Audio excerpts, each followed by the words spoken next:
How to pay for parking at a gated facility. First, slowly approach the parking column. Then, put your car in park. Next, press the green button located on the parking column to obtain your ticket. Be sure to hold onto your entry ticket. You'll need it on the way out. The barrier gate arm will then open. Please drive through and park safely. Once you're ready to leave, you have the option to pay at the pay station or at the parking lot exit gate. To pay at a pay station, insert your ticket into the Insert Ticket slot. The display will show how much you owe for parking.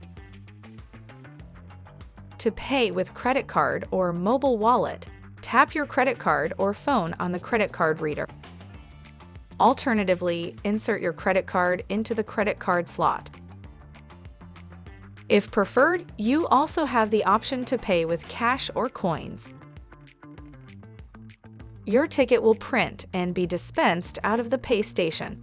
Take your ticket as you will need it to exit the parking facility. A receipt will print after the ticket as payment confirmation. When you pull up to the exit column, insert your ticket into the ticket slot on the exit column. The barrier arm will lift and you may leave the parking facility. To pay at the exit column, insert your entry ticket into the ticket slot on the exit column. The display will show how much you owe for parking. To pay with credit card or mobile wallet, tap your credit card or phone on the credit card reader. Your receipt will print and dispense out of the ticket slot. The barrier arm will lift and you may leave the parking facility.